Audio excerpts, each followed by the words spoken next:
Salut, c'est Augustin. Aujourd'hui, je suis à Calais, dans les Hauts-de-France, aux côtés de Bibliothèques sans frontières, pour vous faire découvrir une micro-bibliothèque. Elle s'appelle Pépitech, du nom de Pépito, sa mascotte, et elle a été créée, et elle est animée par des personnes qui suivent ou qui ont suivi un parcours d'insertion professionnelle. Alors, Microbibli, qu'est-ce que c'est? C'est un programme qui a été imaginé par Bibliothèques sans frontières et par la Fondation Cultura, qui accompagne partout en France la création de micro-bibliothèques. Elles sont portées par des associations, par des commerçants, par des passionnés de lecture pour retisser du lien social dans les territoires aux côtés d'institutions culturelles. Salut Mélanie. Bonjour Augustin. Tu es une des fondatrices, en fait, si j'ai bien compris, de cette micro-bibliothèque. Oui, en effet, donc j'ai participé au projet de la Pépitech. Alors tu te souviens du jour où tu as reçu une réponse positive de Bibliothèques sans frontières qui t'a dit c'est bon, votre projet est validé ou pas? Ouais. Et qu'est-ce qui s'est passé? J'étais très contente. T'as sauté de joie? Ouais. Qu'est-ce qui se passe en fait quand on remporte cet appel à projet de Microbibli? Comment est-ce que Bibliothèques sans frontières vous aide?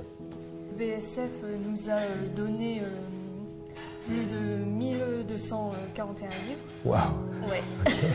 C'est un grand nombre. Ça a été marrant pour les classer. Et alors quand tu as créé cette bibliothèque, cette micro-bibliothèque, qu'est-ce qui t'animait en fait? Qu'est-ce que tu voulais faire? Alors déjà, je voulais partager ma passion pour la lecture. Parce que moi, j'adore lire depuis des années.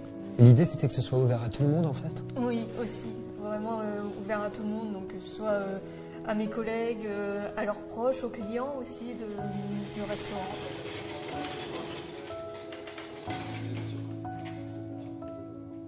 Salut Barbara. Salut Augustin. Qu'est-ce qui te frappe toi dans cette micro-bibliothèque, toi qui es aussi à l'origine de ce projet?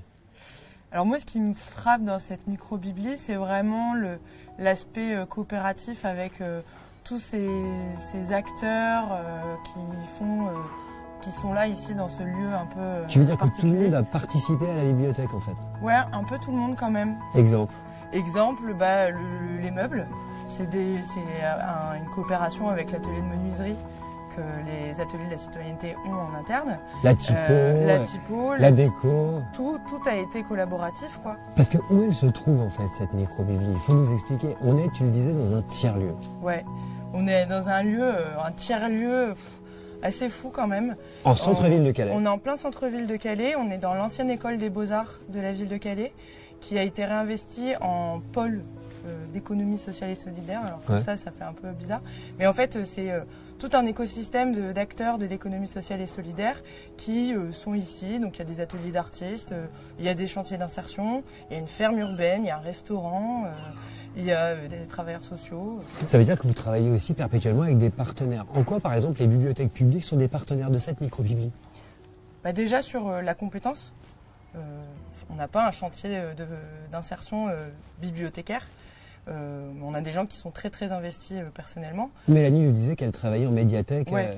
Alors Mélanie, c'est trop bien parce qu'elle avait déjà en fait les compétences. Elle est venue avec ses compétences et elle nous les a transmises un petit peu. Et en fait, la médiathèque de Calais, c'est des gens avec qui on est proche. On n'est pas du tout en concurrence en fait. On travaille ensemble.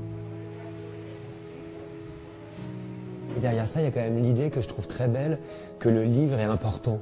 Que le livre peut accompagner, peut retisser du lien, ce genre de choses, non? Oui. T'en as toujours été convaincue de ça, toi? Ah oui, ça c'est sûr. Donc, même moi, en tant qu'adoratrice de la lecture, en fait, ça m'a permis de créer du lien avec des personnes, de partager vraiment des passions et puis de partager ses lectures aussi.